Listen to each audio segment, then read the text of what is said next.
Money गुरु की इस खास पेशकश में आप सभी का स्वागत है। मैं हूं स्वाति रायना।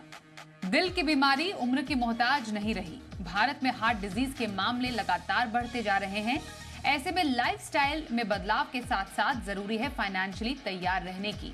आज बताएंगे दिल के लिए कौन सा इंश्योरेंस प्लान सही है, रेगुलर हेल्थ प्लान में क्या हार्ट डिजीज कवर होता है और क्या है क्रिटिकल इलनेस प्लान के फायदे। तो दिल का सुरक्षा कवच कैसे बनाएं, इसी पर खास चर्चा के लिए हमारे साथ शो में शामिल हो चुके हैं बेहद ही खास मेहमान Pankaj Mathpal, MD Optima money.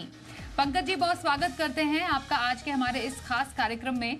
और वर्ल्ड हार्ट डे के इस मौके पर जानना जरूरी है कि हमें दिल की क्यों सुननी चाहिए, और दिल का हाल अगर सुनेंगे तभी हमारा दिल भी सही और स्वस्थ तरीके से काम करेगा, क्योंकि आंकड़े काफी डराने वाले हैं।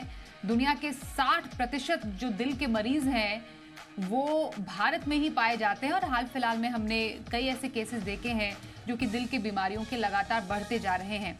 तो समझना ज़रूरी है कि जो ये हम हार्ट डिजीज़ के लिए इंश्योरेंस प्लान की बात कर रहे हैं, इसकी प्लानिंग कैसे की जानी चाहिए। स्वाति नमस्कार। जैसा आपने कहा कि पहली बात तो ये है कि हार्ट की केयर करनी चाहिए। वो इम्पॉर्टेंट है कि आप सही तरीके से खाना खाएं और सही चीज़ें खाएं, साथ ही एक्सरसाइज करें। लेकिन फिर बात आती है कि किस तरह से फाइनेंशियली यदि कोई प्रॉब्लम होती है तो उसकी कैसे केयर करें, और उसके लिए आपके पास में हेल्थ इंश्योरेंस एक ऐसा समाधान है जो शायद मददगार हो सकता है। तो ये बहुत ज़रूरी है, और ऐसा भी नहीं है कि सिर्फ उन लोगों के लिए कि जिनको लगता है या जिनको पहले से इस तरह का कोई एलिमेंट है उन्हीं के लिए ज़रूरी है, बल्कि हर व्यक्ति को ये सोचते हुए कि शायद भविष्य में कभी कोई दिक्कत आए तो उसके लिए जो खर्चा हो उसके लिए कैसे प्लानिंग हो, और उसके लिए भी हेल्थ इंश्योरेंस या हार्ट केयर इंश्योरेंस जो है, इस तरह की इंश्योरेंस प्लान्स भी जरूरी हैं। बिल्कुल। तो इंश्योरेंस की जब बात होती है, हेल्थ इंश्योरेंस जो एक बेसिक प्लान होता है उसमें काफ़ी चीज़ें कवर होती हैं।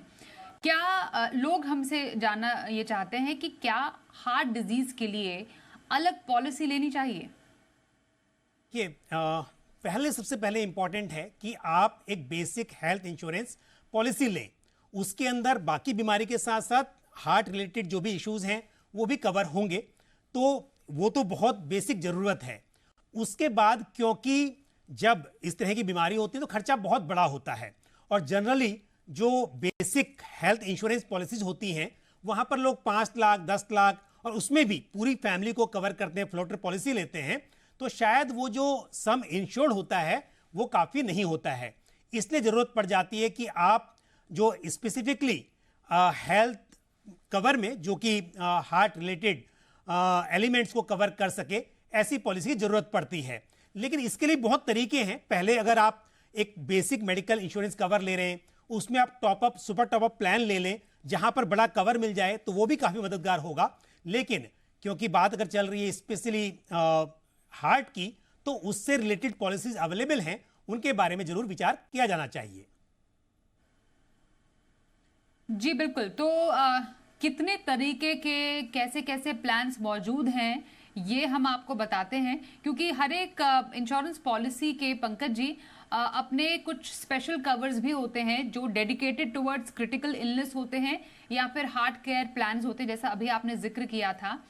तो क्या खासियत रहती है ऐसे प्लान्स की, ये समझना जरूरी है, क्योंकि हर किसी की अपनी अपनी स्पेशलिटी। अभी जैसे जैसे आप बोलेंगे हम दिखाएंगे भी ऐसे कौन से प्लान्स हैं।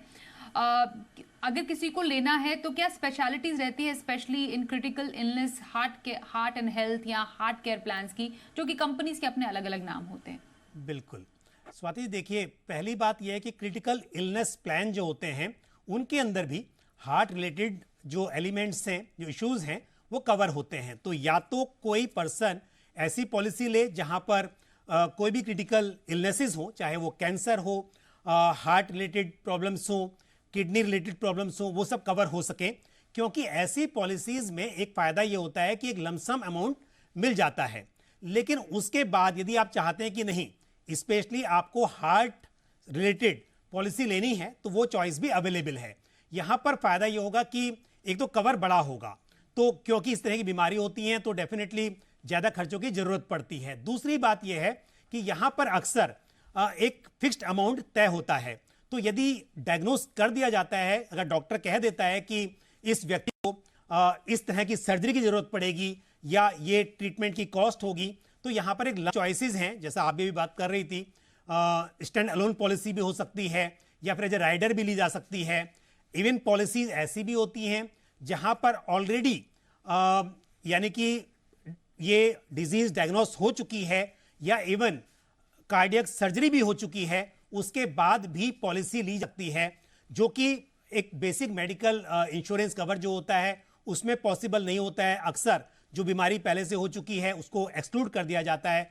लेकिन यदि आप हार्ट केयर प्लान ले रहे हैं, मतलब नाम कुछ भी हो सकता है, बट ऐसी पॉलिसी जो हार्ट रिलेटेड एलिमेंट्स को कवर करती है, तो ऐसी पॉलिसीज भी अवेलेबल है जहां पर पहले से यदि सर्जरी भी हो चुकी है तो भी विद कंडीशंस पॉलिसी मिल सकती है। बिल्कुल। और जैसा शुरुआत में हमने कहा था कि दिल की बीमारी अब उम्र की मोहताज नहीं रही है, और जो एक सम इंश्योर्ड है वो भी काफ़ी ऊंचा रखा गया है कई प्लान्स में। यहाँ तक कि कई प्लान्स जो हैं उसमें 25-25 करोड़ तक का भी क्रिटिकल इलनेस प्लान या फिर क्रिटिकल केयर प्लान या हार्ट रिलेटेड जो लाइफस्टाइल डिजीज जैसी बीमारियां होती है उसके लिए रखा जाता है। तो एक कितना अमाउंट का कवरेज रखना चाहिए स्पेशली सिर्फ और सिर्फ क्रिटिकल इलनेस प्लान्स के लिए? पंकज जी, क्या इसका कोई एक फिगर है जिस पर हम जीरो डाउन कर सकते हैं? और इसमें खासियत ये भी है, जैसे अभी हम आपको दिखाएंगे कि कौन कौन से प्लान्स मौजूद हैं। उसमें 5 साल से लेकर 65 साल तक की उम्र के लिए भी एक प्लान है जो कि आदित्य बिरला सन लाइफ का एक्टिव सिक्योर प्लान है। तो इसका मतलब यह है कि बहुत ही यंग एज से सीनियर सिटीजन तक के लोगों को भी कवर करने वाले कई प्लान्स मौजूद हैं। बिल्कुल सही कहा स्वाति आपने। देखिए, पहली बात तो यह है जो आपने पूछा कि कितना कवर होना चाहिए, इसका कोई फिक्स फॉर्मूला तो नहीं है। ये डिपेंड करता है कि आपके लाइफस्टाइल पर या आपकी एफोर्डेबिलिटी पर, आप कितना प्रीमियम अफोर्ड कर सकते हैं। ये ऐसी बात है कि अगर कोई व्यक्ति बीमार होता है और उसे हॉस्पिटल में एडमिट होना है, इंश्योरेंस कवर नहीं भी है, तो हर व्यक्ति डिलक्स रूम में नहीं जाएगा, कोई जनरल वार्ड में भी एडमिट होगा, कोई डिलक्स रूम भी लेगा। तो ये डिपेंड करता है कौन कितना अफोर्ड कर सकता है। लेकिन ये बात इसी तरह से आप कितना प्रीमियम पे कर सकते हैं उस हिसाब से आप पॉलिसी चूज कर सकते हैं। लेकिन फिर भी एक बात तो तय है कि ये 4-5 लाख की पॉलिसी लेने से तो शायद ये जो पर्पज है वो सर्व नहीं होगा, क्योंकि अगर हार्ट रिलेटेड इश्यूज होते हैं तो यहां पर खर्चे बड़े होंगे, तो इसलिए बड़े कवर की जरूरत है। और यदि आप एक क्रिटिकल इलनेस कवर ले रहे हैं जहां पर कि कैंसर, किडनी, हार्ट रिलेटेड सभी तरह के जो इलनेसेस हैं वो कवर हैं, तो वो एक चीज हो सकती है। लेकिन यदि आप ये कहते हैं कि आपने ऑलरेडी क्रिटिकल इलनेस कवर भी लिया हुआ है, लेकिन फिर भी आपको ऐसा लगता है कि हो सकता है कि फैमिली हिस्ट्री के हिसाब से या लाइफस्टाइल के हिसाब से यहां पर ज्यादा रिस्क है, तो उस हिसाब से आप अलग से भी एक हार्ट केयर प्लान ले रहे हो, तो यहां पर ध्यान रखिए कम से कम मतलब 25 लाख 30 लाख से तो शुरुआत होनी चाहिए, इतना तो कवर हो। उसके बाद आप जितना चाहे उतना बढ़ा सकते हैं। दूसरी बात यह भी जरूरी है कि आपके लाइफस्टाइल के हिसाब से, आपकी फैमिली हिस्ट्री के हिसाब से भी आपको ये बात तय करनी चाहिए कि इसकी कितनी जरूरत हो सकती है। हालांकि ये बात बहुत क्लियर है कि ऐसे लोग जिनकी कोई फैमिली हिस्ट्री नहीं है, जिनके यहाँ पे बड़ी एज के लोग भी बिल्कुल स्वस्थ हैं, वहां पर भी देखा गया है कि उनके अपने जिस एनवायरनमेंट में वो रह रहे हैं, जिस जगह पे रह रहे हैं, जिस तरह का काम कर रहे हैं, कभी यंग एज में भी इस तरह की प्रॉब्लम आ जाती है। बिल्कुल, जैसा आपने बताया पंकज जी कि यंग एज में भी लोगों को दिल से जुड़ी बीमारियां पता चल रही हैं ऑलरेडी। एक तो है कि आपको फैमिली हिस्ट्री के आधार पर या आप to be on the safer side एक क्रिटिकल इलनेस प्लान लेते हैं। आपके लाइफस्टाइल, आप क्योंकि आपका या तो जॉब प्रोफाइल ऐसा है कि खतरे हो सकते हैं आपकी लाइफ या हेल्थ को भी, आप अनुमान लगाते हैं कि हाँ हमें क्रिटिकल इलनेस प्लान की ज़रूरत है। लेकिन अगर मानिए किसी को हार्ट की बीमारी डायग्नोज हो जाती है, कितनी पॉसिबिलिटी रहती है या कितनी संभावना होती है एक कंपनी की ऐसे किसी शख्स को एक क्रिटिकल इलनेस प्लान देने की? नहीं, अभी इस वक्त पर बहुत सारी पॉलिसीज ऐसी अवेलेबल हैं जहां पर कवर मिल सकता है। जिनकी पहले सर्जरी भी हो चुकी है, कार्डियक सर्जरी हो गई है, उन्हें भी पॉलिसी मिल सकती है। लेकिन ये डिपेंड करता है इंश्योरर टू इंश्योरर। यहां पर को पे का क्लॉज हो सकता है। पहली बात कि जब भी क्लेम आएगा तो कुछ परसेंटेज उसका जो इंश्योर्ड पर्सन है उसे चुकाना होगा, तो ये कंडीशन हो सकती है। दूसरी बात, जो प्री एग्जिस्टिंग डिजीज हैं, यानी कि हार्ट की हम बात कर रहे हैं, तो हार्ट रिलेटेड जो भी एलिमेंट हो चुके हैं, जो भी इश्यूज हो चुके हैं, उसके लिए 24 मंथ का या इवन 48 मंथ तक का भी वेटिंग पीरियड हो सकता है, और उसके बाद यदि वो होता है दोबारा से, तो फिर उसकी कवरेज मिलेगी। तो यानी कि हार्ट से रिलेटेड हम बात करें तो ऐसा नहीं कि एक ही तरह की प्रॉब्लम होती है, बहुत सारी चीजें हो सकती है वहां पर। तो अगर ऐसे में कोई चीज पहले से हुई है, उसकी सर्जरी हुई है, उसको छोड़कर दूसरी कोई प्रॉब्लम है, वो कवर हो जाएगी। और जिस चीज के लिए ऑलरेडी मतलब जिसका इलाज लिया जा चुका है, उसके लिए वेटिंग पीरियड होगा, वो वेटिंग पीरियड खत्म होने के बाद वो भी उसमें कवर हो सकता है। अगेन ये डिपेंड करता है, हो सकता है कि इंश्योरेंस कंपनी किसी पर्टिकुलर एलिमेंट को जहां पर लगे कि यहां पर खतरा बहुत ज्यादा है दोबारा से होने का, उसे परमानेंटली एक्सक्लूड भी कर सकती है। क्या ऐसे केसेस में Pankaj ji, as compare to normal जैसे हम पॉलिसी लेते हैं, बिना बिना किसी ऐसे हेल्थ कंडीशन के डायग्नोज होने के, प्रीमियम ज्यादा देना पड़ता है? देखिए, यहां पर अगर डिपेंड करता है अगेन कि किस एज में आप पॉलिसी ले रहे हैं, ये बहुत इंपॉर्टेंट चीज है।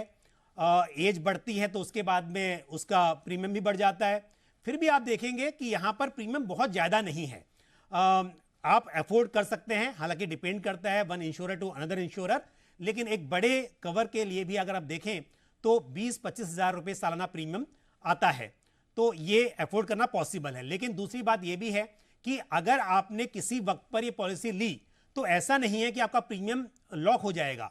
हालांकि इस तरह की जो पॉलिसी है, स्टैंड अलोन पॉलिसी है, वो लाइफ लॉन्ग रिन्यू की जा सकती हैं। जबकि हम अगर देखते हैं कि बेसिक मेडिकल इंश्योरेंस कवर होते हैं, तो हालांकि वहां पर भी आप लाइफ लॉन्ग उन्हें रिन्यू कर सकते हैं, लेकिन अगर आप एज अ राइडर ले रहे हैं तो वहां पर एक लिमिट होती है कि एक एज के बाद वो रिन्यू नहीं हो पाते हैं।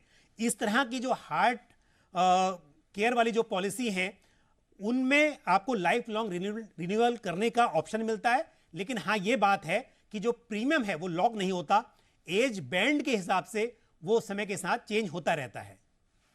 पंकज जी, कई लोग ये जानना चाहते हैं कि अगर वो एक बेसिक प्लान लेते हैं तो क्या बेसिक प्लान में हार्ट से जुड़ी हुई कोई भी बीमारी शामिल है? क्योंकि नॉर्मली देखा जाता है कि अगर आप किसी भी इलाज के लिए अस्पताल में भर्ती होते हैं, आपको एक कंडीशन मीट करनी पड़ती है कि 24 घंटे हॉस्पिटलाइजेशन जरूरी है, और उसके बाद आपके अस्पताल में आप इलाज करा रहे हैं उसके मुताबिक, या फिर कैशलेस फैसिलिटी या फिर रिइंबर्समेंट के जरिए आप अपना पूरा इलाज का खर्च पूरा कर सकते हैं।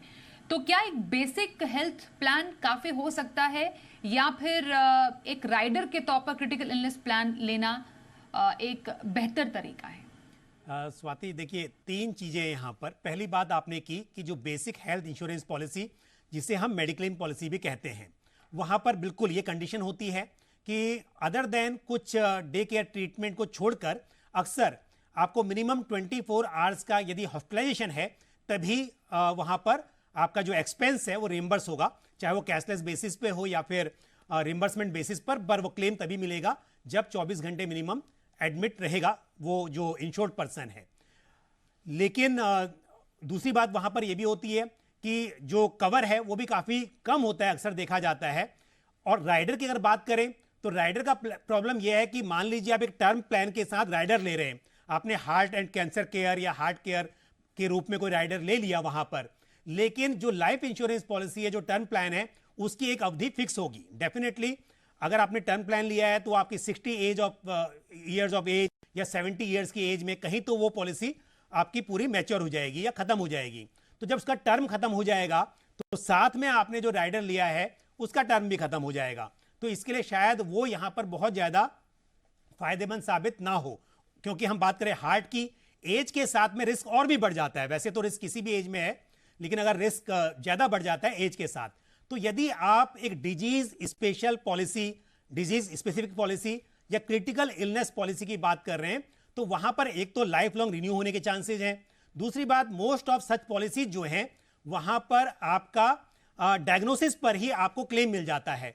तो यदि डॉक्टर ने ऐसा बोल दिया कि भाई इतना खर्चा आने वाला है, तो डायग्नोसिस पर पैसा मिल सकता है। उसके अलावा डिपेंड करता है पॉलिसी टू पॉलिसी, लेकिन कई पॉलिसी में डेली केयर बेनिफिट, यानी कि पेशेंट एडमिट है तो उसके लिए भी पैसा मिलता है डेली एक्सपेंस के लिए। डायग्नोसिस के हिसाब से यदि सर्जरी होने वाली है तो ज्यादा पैसा मिलेगा। इवन कुछ पॉलिसीज में ओपीडी भी कवर होती है। तो इसके लिए जो ये डिजीज स्पेसिफिक पॉलिसीज होती हैं, जो जैसे हम हार्ट की बात कर रहे हैं, यहां पर बड़ा कवर, प्रीमियम कम कंपैरेटिवली, ज्यादा इंक्लूजन, ज्यादा चीजें यहां पे कवर होती हैं और क्लेम जो है आपको डायग्नोसिस से मिल जाता है। तो ये डेफिनेटली अच्छा है, लेकिन ये तब लेना चाहिए जब आपके पास बेसिक जो हेल्थ इंश्योरेंस कवर है ऑलरेडी अवेलेबल है, तब ये साथ में आप जरूर कंसिडर करें। तो एक अच्छा, एक बेहतर, एक सस्ता, टिकाऊ क्रिटिकल हेल्थ प्लान चुनने के क्या-क्या पैमाने हो सकते हैं पंकज जी? बिल्कुल, देखिए पहली बात है कि एक्सक्लूजन जितने कम होंगे उतना आपके लिए अच्छा है, तो वो जरूर ध्यान दीजिए। सबसे पहली बात है कि क्या क्या इसमें एक्सक्लूड नहीं है। दूसरी बात यह है कि कोपे का क्लॉज अक्सर देखा जाता है और लिमिट देखी जाती है, तो पॉलिसी में चेक कीजिए। यदि सब लिमिट होगी तो मान लीजिए आपका प्लान तो 50 लाख का है, लेकिन किसी एलिमेंट के लिए वहां पर जो लिमिट दी गई है वो छोटी छोटी लिमिट दी गई है, तो बड़ा कवर होने के बाद भी जो बीमारी मान लीजिए उस इंश्योर्ड पर्सन को होती है उसे क्लेम छोटा मिल पाएगा। तो जितनी सब लिमिट नहीं हो या बड़े वहां पर परसेंटेज में लिमिट्स हो तो बेटर होगा। दूसरी बात, कोपे का क्लॉज अक्सर देखा जाता है इस तरह की पॉलिसी में कि जब भी क्लेम आएगा तब कितना परसेंट इस इंश्योर्ड पर्सन को अपनी जेब से देना होगा। तो यदि कोपे ना हो या फिर आपको कम देना पड़े, यानी कि 90% इंश्योरेंस कंपनी दे और 10% जेब से देना पड़े, वो बेहतर होगा इसके मुकाबले कि कहीं पर 20% या 30% का क्लॉज हो। तो ये भी आप जरूर देखें, ये देखना जरूरी है। दूसरी बात, वेटिंग पीरियड, क्योंकि अक्सर अगर ऑलरेडी प्री एग्जिस्टिंग डिजीज है तो वेटिंग पीरियड तो यहां पे होगा, बट कुछ पॉलिसी में 36 मंथ होगा, कुछ में 48 मंथ होगा। जितना वेटिंग पीरियड कम होगा उतना ही आपके लिए यह सुविधाजनक होगा। अगर भगवान ना करे और जरूरत पड़ जाए तो यदि वेटिंग पीरियड हो तो मतलब फिर क्या फायदा। तो वेटिंग पीरियड कम होगा तो यह शायद थोड़ा और सुविधाजनक हो सकता है। पंकज जी, आपने एक बात कही थी क्रिटिकल ये टर्म इंश्योरेंस को लेकर, क्योंकि कई जो कंपनियां हैं वो टर्म इंश्योरेंस के साथ क्रिटिकल इलनेस राइडर भी बेचती हैं। तो आपकी नज़र में एक सही तरीका नहीं है ये कि आप टर्म इंश्योरेंस को एक बेसिकली एक जनरल इंश्योरेंस को एक प्योर लाइफ इंश्योरेंस के साथ ना जोड़कर, ना अगर जोड़े तो वही बेहतर है? स्वाति, बिल्कुल सही कहा आपने। देखिए, टर्म इंश्योरेंस का एक टर्म होता है, उसका नाम ही है टर्म प्लान। तो एक टर्म होगा कि वो नंबर ऑफ ईयर्स की बात करें, 30 ईयर्स का टर्म है, या आपकी एज से रिलेटेड कि जब आप 60 ईयर्स के हो जाएंगे या 70 ईयर्स के हो जाएंगे उस ईयर तक का आपने प्लान लिया हुआ है, तो एक टर्म होगा उसका। अगर होल लाइफ प्लान नहीं है तो टर्म इंश्योरेंस की हम बात कर रहे हैं, टर्म है। अब अगर उस टर्म प्लान के साथ राइडर जुड़ा हुआ है तो राइडर का भी टर्म होगा। तो यदि किसी व्यक्ति ने, क्योंकि टर्म प्लान तो ऑब्वियसली हम कब लेते हैं कि अगर जब अर्निंग एज है, हम कुछ अर्न कर रहे हैं, उस वक्त अगर अनटाइमली डेथ हो गई तो फैमिली मेंबर्स को फाइनेंशियली कोई दिक्कत ना हो। तो कोई व्यक्ति 80 साल या 90 साल की एज तक के लिए टर्म प्लान नहीं लेगा, जरूरत नहीं है उसकी। तो आपने मान लीजिए 70 ईयर्स की एज या 60 ईयर्स की एज चुनी है और वो टर्म खत्म हो गया तो जो राइडर लिया था वो भी खत्म हो गया। बट हम देखें तो जैसा मैंने पहले भी कहा कि हालांकि कोई एज नहीं है, आजकल तो 15 साल के बच्चों को भी हमने कई बार ये देखा है, सुना है कि हार्ट अटैक आ गया। लेकिन फिर भी ये बात तो तय है कि जैसे से एज बढ़ती है रिस्क उतना ही ज्यादा बढ़ता जाता है। तो यदि कोई पॉलिसी टर्म प्लान 60 ईयर्स की एज में पूरा आपका वो खत्म हो जाता है, टर्म खत्म हो जाता है उसका, और उसके बाद आपके पास कवर ही नहीं है, तो ये तो फिर मेरे हिसाब से सही नहीं होगा। तो इसके लिए यदि आप स्टैंड अलोन पॉलिसी लेते हैं जहां पर लाइफ लॉन्ग वो पॉलिसी को रिन्यू किया जा सकता है, वो मेरे हिसाब से एक बेहतर चॉइस होगी। बिल्कुल पंकज जी, जैसे हम निवेश करते हैं और निवेश को बार बार हम रिव्यू करते हैं कि समय के साथ साथ हमें निवेश को बढ़ाने की भी जरूरत है, हेल्थ इंश्योरेंस के साथ भी कुछ ऐसे ही हम तैयारी कर सकते हैं कि समय के साथ साथ हेल्थ इंश्योरेंस सम इंश्योर्ड को बढ़ाना चाहिए? स्वाति, बिल्कुल करना चाहिए। अक्सर होता यह है कि इंश्योरेंस में जैसे प्रीमियम का एक मेल आता है, एसएमएस आता है आजकल, तो नोटिस मतलब पेपर पे आता भी नहीं है, तो जितना प्रीमियम लिख के आया हुआ है और प्रीमियम पे कर दिया जाता है। हालांकि इंश्योरेंस कंपनीज कई बार ऑफर देती हैं कि आप अगर कवर बढ़ाएंगे तो कितना इसमें प्रीमियम आएगा, लेकिन क्योंकि प्रीमियम ज़्यादा होता है तो अक्सर जो पुराने प्रीमियम पर है उसी पर पॉलिसी रिन्यू कर दी जाती है। पर जो आपने बात कही ये बहुत ही जरूरी है कि आपके इनकम बढ़ने के साथ साथ आपका लाइफस्टाइल बढ़ता है और तब आप प्रीमियम ज्यादा पे कर सकते हैं, आप सुविधाएं भी बेटर चाहते हैं तो उसके हिसाब से। और दूसरी बात है, एज के साथ में आपको लगता है कि अब रिस्क बढ़ रहा है, उस हिसाब से भी। तो कई बातों के आधार पर आपको हर साल जब भी आपका प्रीमियम नोटिस आता है या प्रीमियम का टाइम आता है, आपको ये सोचना चाहिए कि क्या आपको कवर बढ़ाने की जरूरत है। और मेरे हिसाब से अगर आप एक रूल ऑफ थंब भी माने तो बिल्कुल जरूरत है। समय के साथ हर साल ना सही, हर 5 साल पर आप एटलीस्ट आपने जो कवर है उसको जरूर बढ़ाएं, अगर शुरुआत में आपने बहुत बड़ा कवर नहीं लिया हुआ है। बिल्कुल। तो अपने सेहत का ख्याल रखें, अपनी दिल की सुने। दिल के लिए सुरक्षा कवर आपके लिए बनाना बेहद ही जरूरी है। तो कैसे उसके लिए हेल्थ इंश्योरेंस का सहारा आप ले सकते हैं, इस पर कर रही हमने खास चर्चा। पंकज जी, धन्यवाद हमारे साथ इस चर्चा में शामिल होने के लिए। रुकेंगे एक ब्रेक के लिए, देखते रहिए सी बिजनेस।